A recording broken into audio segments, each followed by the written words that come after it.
ak bër. gis nga. waaw nañ dem revue des titres balaa ñu fi wax lu ñu wax. l'info yéenekaay journalu kër gi. yéenekaay kër gi lañ koy dooree moom yéenekaay bi di l'info mu xëy ak li nga xamante ne moom moo jëm ci wàllum dette publique di wax 14 800 milliards à rembourser en 3 ans. Le Sénégal ajuste à la hausse ses projections de paiement du service de la dette pour les exercices de 2026 à 2028. leneen loo xam ne moom yéenekaay bi l'info wax na ci mu jëm ci wàllum lutte contre les trafics sexuels à Kédougou. yéenekaay bi ñu xamal 211 femmes arrachées à l'enfer des Dioura mi ngi ci biir yéenekaay bi en détail. lu jëm ci wàllum pouvoir d'achat des Sénégalais, président Bassirou Diomaye Faye exige la maîtrise des prix des denrées essentielles. après journal l'info yéenekaay Tribune yéenekaay moom. Tribune yéenekaay daa xëy di wax ci nouvelle taxe sur les paiements en espèces. Après Auchan, Sonatel et Canal Plus, la SDE augmente aussi 1% pour satisfaire le gouvernement d'Ousmane Sonko. yéenekaay bi di Tribune moo ko titré ñoom wax nañ ci double taxation de 1%. gëm sa bopp moom saisir na ci Cour suprême. yàlla jàppale. après Tribune yéenekaay Le Quotidien Maman Faye. Le Quotidien wàllum procédure d'extradition de Madiambal Diagne la xëy di wax la bataille de France. yéenekaay bi di ñu xamal que ne ñi di ay avocats saisir nañu Interpol pour l'annulation de la notice rouge. Contact bi aussi bi ñu établir avec l'avocat général près de la cour d'appel de Paris. yéenekaay bi di Le Quotidien dellu siwaat na ci. après Le Quotidien yéenekaay Walf Quotidien Maman Faye. Walf Quotidien xëy ak opération de désencombrement de la voie publique muy wax chasser le naturel. yéenekaay bi xëyee na ko ci page 3. lu jëm ci wàllum endettement du Sénégal, près de 15 000 milliards à rembourser les 3 prochaines années mu ngi ci page 5 bu yéenekaay bi di Walf Quotidien. après Walf Quotidien yéenekaay Source A Maman Faye. Source A xëy ak li nga xamante ne moom mooy découverte macabre di wax dans les locaux de la Sen'Eau, Thiès, en face du rond-point Mika. yéenekaay bi ñu xamal ne dañ faa fekk le corps de Moussa Diouf de 25 ans la am a été retrouvé avant hier dans les locaux de l'ancienne SONES tenue par la Sen'Eau, sise en face du rond-point Mika. moom dellu si na en détail MK du moins dellu si na en détail ci boobu les informations. leneen loo xamante ne mi ngi ci Source A mooy les députés Mbaye Dione et Pape Djibril Fall enrôlés pour tirer au clair l'affaire des 8 milliards de Bakel. ñu koy tuddee ñoom ñu ne ñooñ day ñëw en renfort ci ki nga xamante ne moom mooy Bougane Gueye. Aïcha après Source A yéenekaay Les Échos Maman Faye. Les Échos xëy ak précarité, sacrifice et espoir d'un avenir meilleur. yéenekaay bi dellu si ci parcours ak calvaire yi nga xamante ne maliennes yi employés de maison dañ koy dund. yéenekaay bi dox premier pan dans la capitale, dormir, survivre ensemble, tout pour la famille restée au village. Un voyage difficile vers Dakar, la barrière de la langue mais une stabilité appréciée par les employeurs. yàlla jàppale. après Les Échos yéenekaay L'Observateur Maman Faye. L'Observateur agenda judiciaire rigoureusement planifié la xëy di wax Macky Sall déploie sa défense à Dakar. kii di maître Pierre Olivier Sur, arrivé hier soir à Dakar, doit tenir ce jeudi matin une réunion à huis clos avec ses confrères sénégalais. yéenekaay bi ñu xamal que ne au cœur de cette rencontre un message personnel de l'ex-président Macky Sall et la procédure judiciaire enclenchée depuis le 7 octobre. yéenekaay bi dellu ci entretien avec Seydina Alioune Ndiaye, économiste la muy wax 2026 risque d'être plus dur que 2025. moom muy craindre pour les ménages une érosion de pouvoir d'achat. L'impact du choc fiscal pour les entreprises pourrait être triplé. après L'Observateur yéenekaay Enquête yéenekaay moom. Enquête yéenekaay dette publique bi la xëyee di wax l'heure des grandes échéances mu ñuy xamal que le Sénégal entre dans une zone de vigilance financière à l'approche d'importantes échéances de remboursement de sa dette extérieure. lu jëm ci wàllum campagne agricole yéenekaay bi di Enquête di titré di wax la crainte des agriculteurs du Saloum. après Enquête yéenekaay Sud Quotidien Maman Faye. Sud Quotidien dette cachée la xëy di wax l'effet boomerang contre Macky Sall, le FMI de nouveau à Dakar.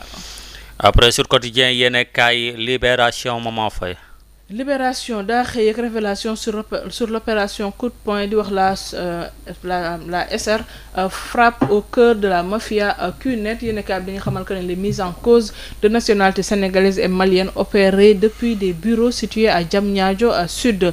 Les victimes de nationalité malienne, sénégalaise, ivoirienne, guinéenne et mauritanienne piégées avec des formations payantes fictives. leneen loo xam mi ngi ci biir yéenekaay bi Libération Barça wala Barsaq la yéenekaay bi nga xamal que ne 13 migrants convoyés par un maître coranique trouve la mort. Le mis en cause Ousmane Sylla 29 ans la am mujj nañ koo teg loxo. Plusieurs passeports dont ceux des défunts retrouvés dans sa chambre lors d'une perquisition.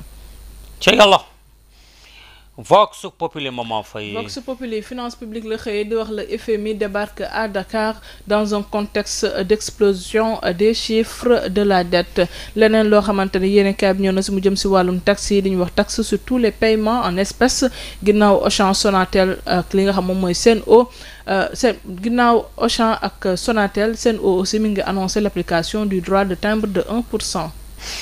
après Vox Populi fu ñu jëm record yéene kaay ñu dem ci li nga xamante ne moom mooy c'est un Bayern Munich ak club bi nga xamante ne moom mooy club Bruges Bayern na dooroon ko 4-0 ñu wax ne Jackson frappe encore macha allah Dominique Mendy ex-milieu de terrain de Génération Foot nee na la Ligue 1 regorge de talent mais le volet financier reste un frein. Maman Faye décédé accidentellement au Bénin vendredi passé. Sidi Diakhaté sera inhumé à Tawa Fall ce samedi di ko ñaanal yàlla yërëm ko te xaaral ko àjjana. Journal Record ñëwaat ci suñu ñaari international yi kenn ki Everton la nekk muy Iliman Ndiaye kenn ki Tottenham muy Pape Matar Sarr gars yi naa ko Pape Matar Sarr ñoom nag da nga leen a sélectionné ci CAF Awards bi Maman Faye da nga leen cee nominé pour le joueur africain de l'année. Quelle chance pour Iliman et Pape Matar Sarr loolu interrogation la boo xamante ne Journal Record def na ko. Pape Thiaw Edouard Mendy Marco Diouf les Lions Mama Diop Adji Ndiaye Aigle nommé tuuti ma ne Maman Faye. après Record yenn kaay Tribune Sport fu ñu jeexalee xam naa Ballon d'or africain l'Algérie crie au scandale loolu itam journalu Tribune Sport ñëw na ci CAF Awards les Lions du Sénégal bien représenté. Journal bi ne it's that time again. Recette du match Sénégal Mauritanie ñu ne la fédération a encaissé 218 661 930 francs CFA Sénégal avec le billetterie digitale loolu itam dina ma jaaxal de. non gars yi nee nañ leen du billetterie digitale moo tax. non dina ma jaaxal kii bi yokk de. dina ma jaaxal ni koy waxatee sax. prix yi yokk. moo tax kii bi ni koy waxatee sax. moo tax recette bi billet yi ñu yokk moo tax recette yi yokk en fait.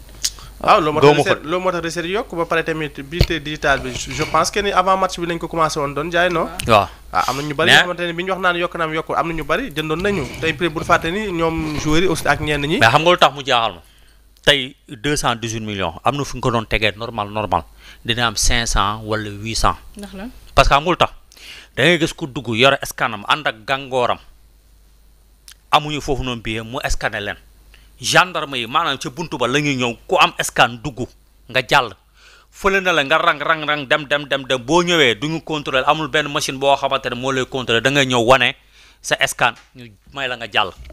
loolu moo fa amoon te yaakaar naa ne ñeneen dinañ ko wax kon boo léegee côté digital bi nañ ko gën a professionnaliser am ay machines yoo xamante ñii di taxaw ci buntu pas ay gens la kese ñu taxaw ci buntu boo ñëwee ñu def say machine bu fekkee ne ticket bi nice nga jàll bu fekkente ne scanné woon na keneen kooku bu ñëwee du ko valider mu toog mais ñi nga xamante ne dañ leen a envoyé maanaam dañ leen a trans kon man ma am samay copains yu ma àndal ma transféré leen ñoo ñëpp dañu dugaale ci biir stade bi.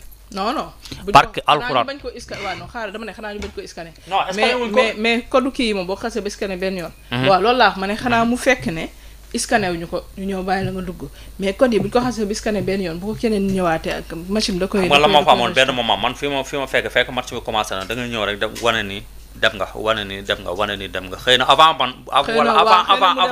gaa ñu ko xam nga match bi xasee ba commencé peut-être le maximum dugg nit ñi bëri foofu peut-être. dañ ci gën a vigilant waat kon. mais en tout cas mais daanu nañ de. cas bi du loolu de prix bi.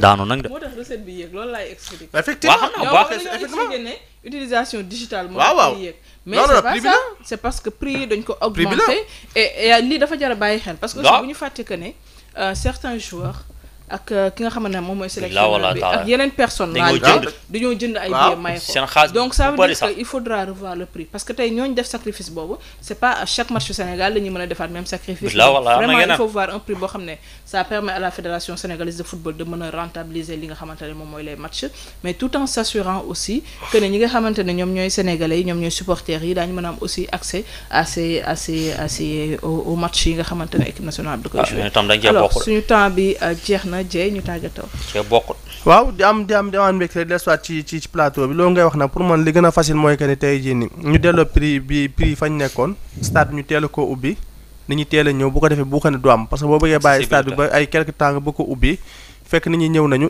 tey donc day nekk un problème donc bu ñu delluwaat prix fa mu nekkoon stade bi ñu teel ko ubbi nit ñi teel a dem teel a jënd seen billet teel a rang teel a jënd seen billet teel a dugg ci li nga xam ne moo di stade bi je pense que loolu xëy na dina ko ak accessibilité bi surtout ubbiwaat yeneen voie yeneen tali.